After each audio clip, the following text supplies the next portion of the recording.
Season 8, Episode 11. Molt down. Lawson! I mean, Draper!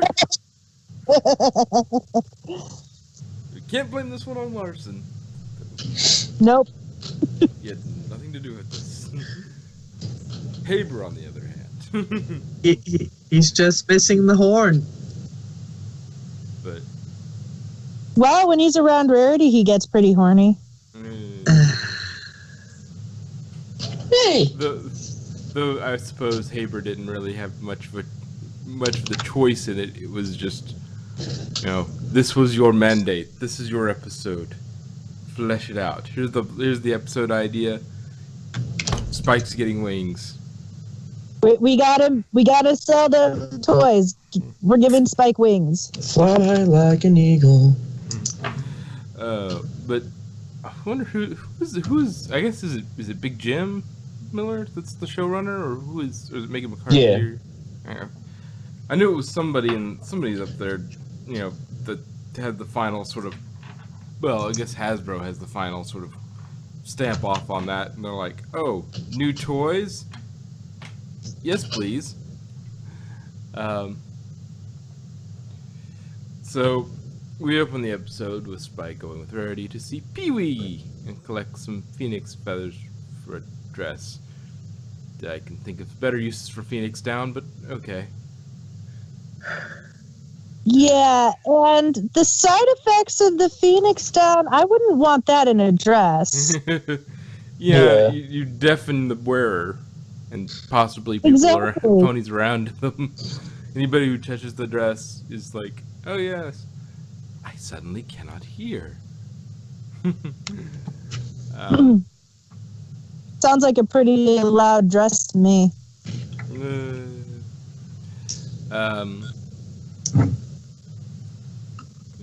In sunset shimmer colors. So we get this little interesting exchange in the context of the show at large. He really was an excellent pet. I can't imagine why you set him free. Phoenixes aren't meant to be domesticated. Even in the wild, they like to keep themselves. Celestia? Maybe somebody should talk to her about that. I think what he meant, what he was like trying to say, is it ran away from home. Because you saw how awkward he was about saying it. I mean, it's the size of him. So, I mean, it could just be that keeping a phoenix as a pet, it's more like a companion for Celestia. And they do seem pretty cognizant, so, I mean...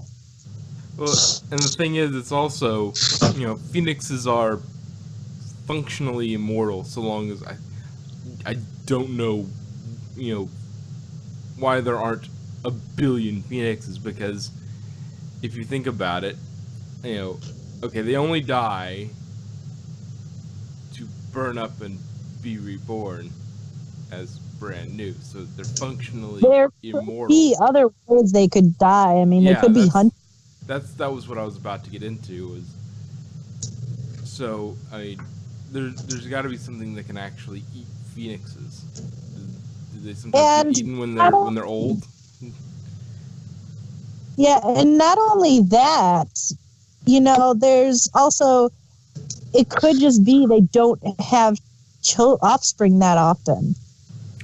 Yeah, but see, the one thing that was interesting to me was, and maybe I missaw this, but if I remember correctly, when Pee-wee goes to fly back up away from Spike, he lands on a twig with a nest. It's empty at the moment, but there's a nest there. So is Pee-wee now making his own home? That could be in reference to, him moving out. Yeah, but... Just as a means of foreshadowing the plot of the story. Yeah. The whole, when you grow up, you gotta move out. But And so foreshadowing it with the phoenix, and the best way as an indicator is, oh, there's a nest. He must have moved out. anyway, yeah. Doesn't mean he's making baby. Anyway, Rarity suggests getting a cream from Zakura to help with the stone Breakout. scale. Yes, his breakout. It's like, okay, I'll sleep on it. It'll get better. Nope. He sleeps in way later than he intended. That teenager. And the stone scale has actually gotten much worse. So Spike is hitting dragon puberty with pulsing itchy red spots that look suspiciously like Rarity's cutie marks. There's a lot of diamonds there. I think there might have been one other shape, but it's mostly diamonds. It's like, I think that was just because scales are shaped like that. yeah, but they're sort of clustered, and it's like, okay, yes. Meanwhile, Twilight's downplaying it as no big deal and says she got them more when she was stressed. And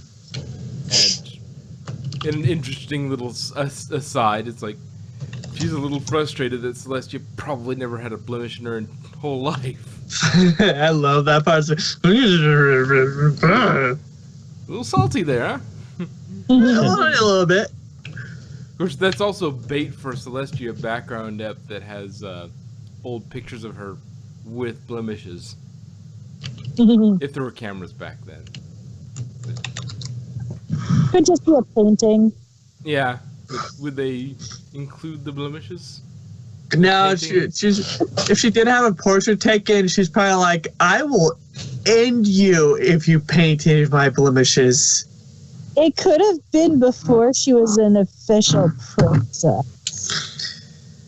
True. Yeah, but you think they would be nice. The artist would be nice enough to go, yeah, I'm just going to paint it like it's not there. Yeah. To which Twilight suggests going to Sakura's as well. To which Spike suddenly has a bout of indigestion and torches Twilight's lecture. Luckily, she takes copious notes. I can help you study with those. No. Yeah, so you just... To which she suggests he goes somewhere less flammable than a castle made of crystal. Very flammable crystal. I suppose it would have to be, otherwise, all he's gonna do is find an empty room in there, and he could stay in an empty room in the castle, and it wouldn't cause any problems, because just aim it near the wall, and or out. The crystal's probably not flammable. I see the point. Leave the castle and go to a tree. Yeah. Well, he goes to the... Actually, he goes from the castle to the school. And then to the tree. So, yes, let's go to the school where lots of flammable students that, if he torched them, could cause, a international incident. Let's just go right there. That seems like Well, at least there he can meet up with another dragon, and they can say, "Oh yeah, you're molting." Which it wouldn't be called molting. Bird molt. He's shedding. But Dragons shed. They don't molt. it depends on. Well, dragons do neither, because dragons don't exist. I have a pet dragon. He sheds, not molts. Anyway. Discord sheds. He doesn't molt. I suppose that the snake molts. Well, it sheds its skin, so I suppose it. I'm at my pet Discord. Anyway. My dragon's name is Discord. Yes. Are you really surprised? Not really. No, not in the slightest. My old dragon was named Sileron, after the Silurians. Where was he? Okay, so he goes to the school. Spike tries to pull a Raphael in disguise with a trench coat and cap. Mm-hmm. It's like, it works for Raphael. And he tries to brush off Rarity with the lie that he's New York. Everybody's weird in New York. Yeah, I suppose.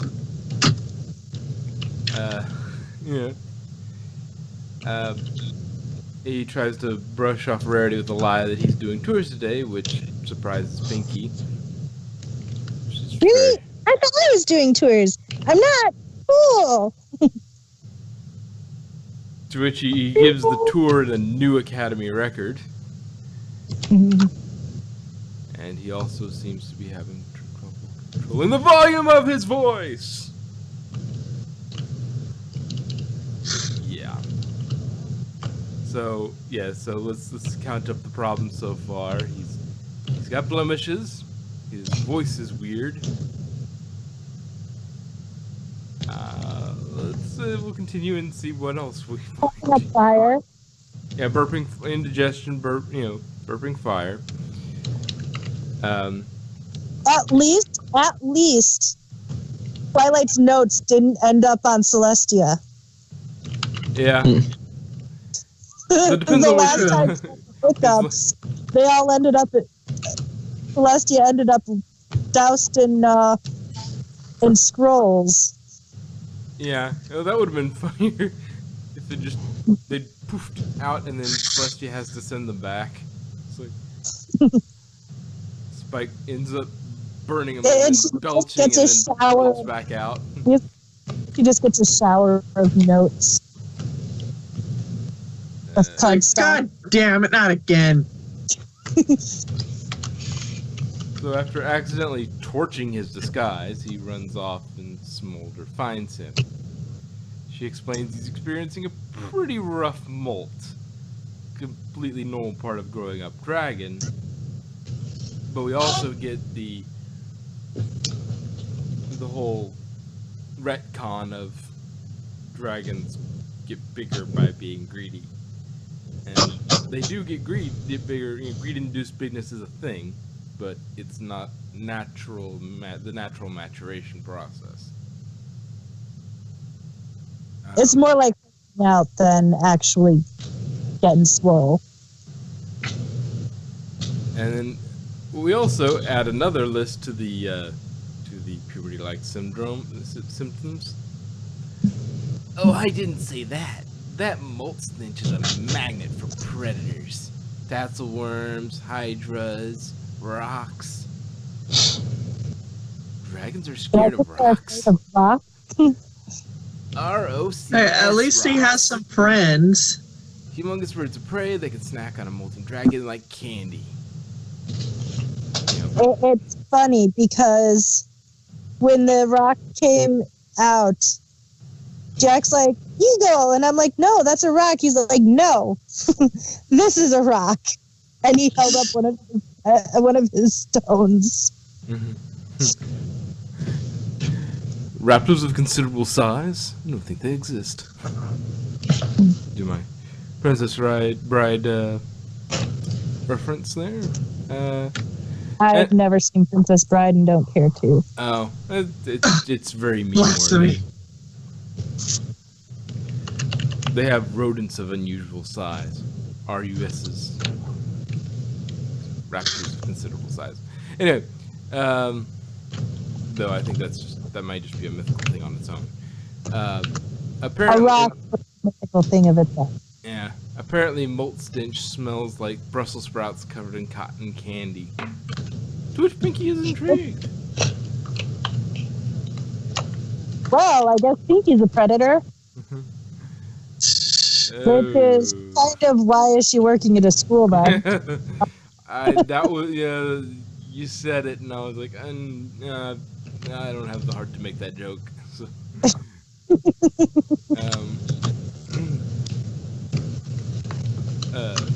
switch. So if you're curious what Spike smelled like, what Molt smells like, go make some Brussels sprouts and cover them in cotton candy. You get a rough approximation, apparently. What would have been funny would be if they'd had everybody smells it, but they smell different things, or they describe it in different ways. That would be interesting. Anyway, from Smolder we learn molten dragons are expected to strike out on their own in Dragon Society, much to Spike's dismay. He thinks Twilight might be, kicking him to the curb. Spike seeks out Zecora's help. Meanwhile, in the middle of it, Rarity comes in and can't hear. Phoenix Down deafened her, apparently. Which is good news for Spike, because she didn't hear much of anything he had to say anyway, so... But bad news for her dress. Yes. Because nobody will want to buy a deafened dress. Yeah. Unless they were already deaf, and they're like, I can wear it with no side effects. True. Learning sign language must be interesting. Right? How do you no fingers? Must be a lot of movement, and the fact that you're also a quadruped means you can't have both hooves up at the same time. So it's very limiting. Maybe you mix in a tail thing, since you got a tail to work with as well. So I don't know. Anyway, why don't you just write everything out? Maybe. Easier for unicorns, but yeah. Well, unicorns don't even have to write everything out because all they got to do is go and make an image of what they mean to say. I think writing would be easier. Anyway, Spike sneaks out the window while Zecora distracts. She looks for him outside, but doesn't notice the gigantic bird he was hiding from. They never do until it's too late. At this point, the rock chases the two, and Spike leads it away bravely while Zecora seeks help. Rarity shows up and gets caught in the same claw as Zecora. Spike escapes the claw with fire breath. At this point, the Molt gets worse and Spike starts to glow. Twilight now shows up, but she was on her way to Zecora's. She goes after the rock with a pew-pew volley. Meanwhile, Spike stops itching, crusts over in a gray shell, and then emerges with wings. 100 years later. Which is interesting. I wonder if... I mean, that from what we can tell, okay, the day he went out with Rarity to see Pee-wee, and then the next day, he basically goes through the entire Molt in one day. In about a 48-hour period, but he started on the day before, but the worst effects of it didn't really kick in until the next day. So, maybe 24 to 36 hours of Molt. Are all molts that short, or does stress speed up the molt? And so, like, it would have normally taken a while longer, but he was constantly under stress because he was with Rarity, or he was trying to hide his moltiness from ponies and whatnot. And if it follows with actual reptiles, it's a little different with them. Their skin actually becomes like paler, kind of gray, and it's not stone, of course. It just becomes gray and starts to tear off slowly in like little pieces. Kind of like or with snakes, they just slide through, and that usually does only last a day with snakes. Before, their skin starts to pale up, and then their eyes go like opaque, and they wedge themselves in a rock and just peel the skin off of them. Yeah. So depending on how what kind of reptile he's associating to, it might only last a day. Yeah, well, it's basically, he's also at the same time going through puberty, going through seemingly the entirety of puberty in like a day. Because afterwards, when he comes out of the molt shell, the gray thing, the wings, he's got no stone scale. It's just done. Well, no blemishes, nothing. The stone scale is more of a kind of the equivalent of the skin going gray for reptiles, like real reptiles. I think it's signifying of that, because they do start to itch too. Mm-hmm. But also, I think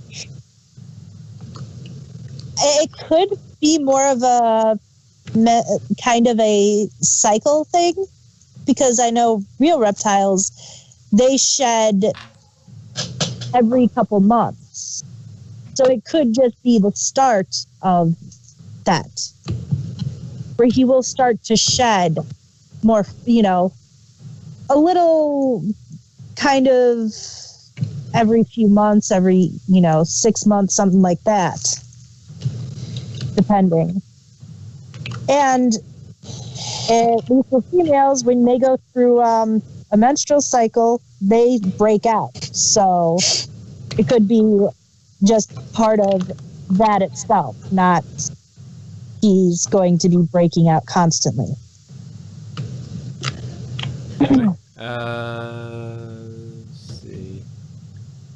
After a few false starts, he seemed to adapt to wings very quickly and help save Sakura in Rarity. Yeah, it's like pretty much instantly he has a couple false starts and then just instantly is amazing at flying. It's like he's flying circles around the rock within a minute of having wings. He finally really spooks the rock off with a giant fire blast. Now, which brings up an interesting thing. I seem to remember when we saw the dragon sort of society for the first time. There were like burping contests and such, which the way he seemed to bring up the big fire was like a burp-like gesture. Probably explains why burping is not frowned upon in dragon culture, as it's a sort of a technique you learn to sort of enhance what fire you're doing. It may be something to do with how fire is generated, that doing that sort of intensifies the fire, and then you blow it out. It's probably because, people gas, and gas in most animals is methane. So in burps in humans, it's mostly CO2. Yeah, well, it's now it's coming out the other end. It's mostly CO2, but there is a little methane and methylmercaptan in it, among other. And that is highly flammable. So maybe rerouting flatus out of the mouth in order to create an extra afterburner effect. Good.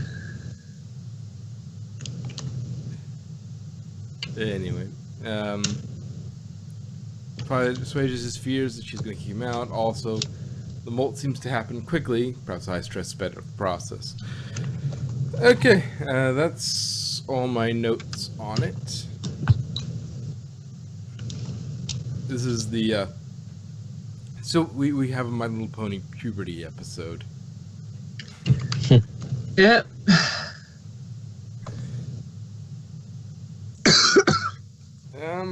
Overall thoughts? It was pretty good for a pony. Hey guys, you want to play some baseball? Oh, my voice dropped. I'm just kidding.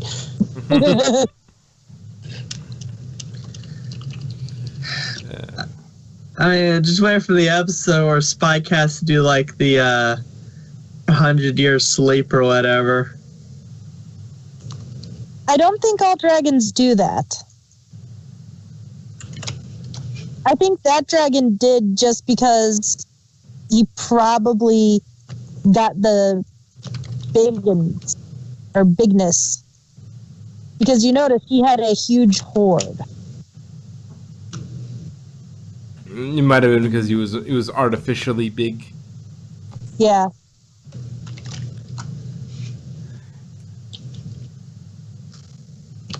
If you took away his hoard, would he become? He shrinks back and he's tiny. It's like, No, I'm shrinking. I'm shrinking.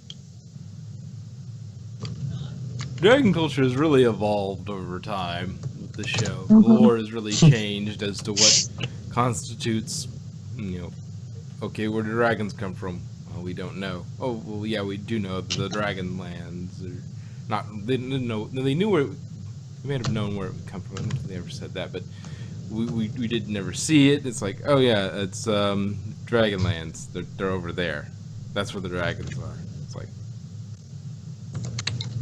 and it's always like, oh yeah, they're just sort of. I think it's kind of like how a bit like the Klingons, how there's a lot that nobody knows about because they weren't exactly allies for a long time. Yeah. And now that they are allies, they are taking a little bit of time to learn about the culture. Well, yeah, and we got more on screen in like DS9, like in a lot of the stuff leading up to it. To like, we didn't get a lot in the early stuff, but as time goes on, we've gotten more and more understanding of Klingons. TNG, we got a little bit. Worf showed a lot of stuff, and then in DS9, we got Worf again. But now that they're allies, you saw a lot. We got to see a lot more.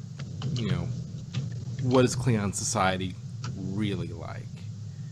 And then we got to see the historic side of the Klingon society in Voyager, and that group of nomadic Klingons who were looking for the prophecy or whatever. Yeah.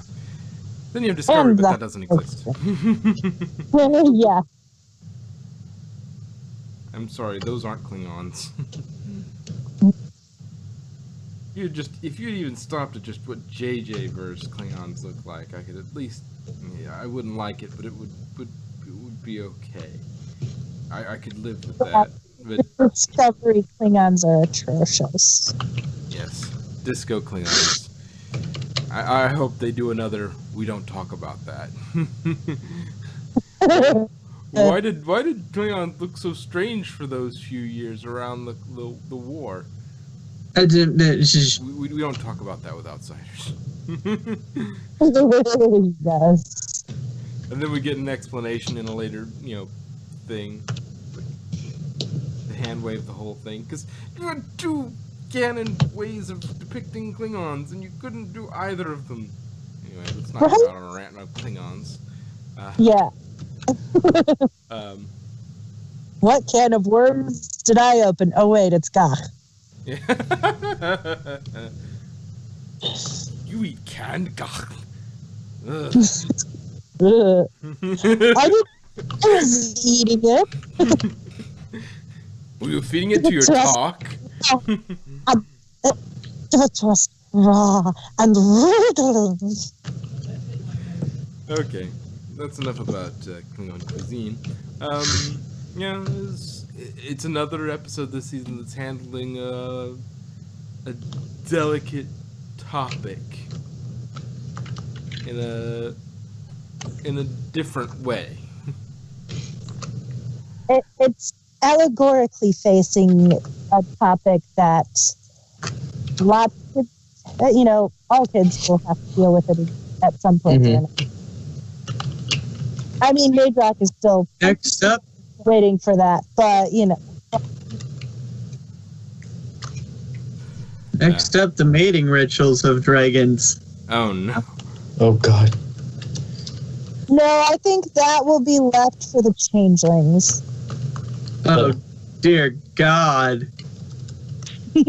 I hear the dragon mating ritual has something to do with, the dragon speaks poetry while the female dragon chucks rocks at his head. And the male ducks. Yeah, I could see that.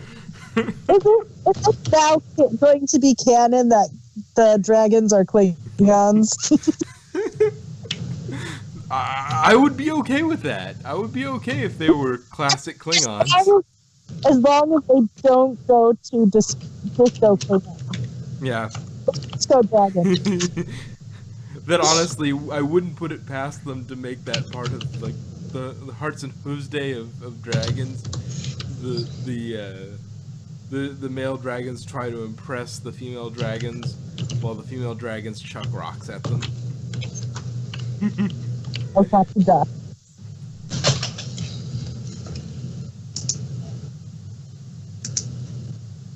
It's a very different society. Okay, but if we've exhausted the Klingon references here, it's a good episode, interesting concept. Spike has wings now. It's not too bad. It's actually pretty good for a Spike episode. Yeah. Well, it also explains why the heck he's the only one that didn't have freaking wings. True. Because he didn't drink his Red Bull. Yep. Red Bull gives you wings. Anyway, I guess we'll call that an episode. And So that's what you're going to call it. yes, that's what I intended to call it.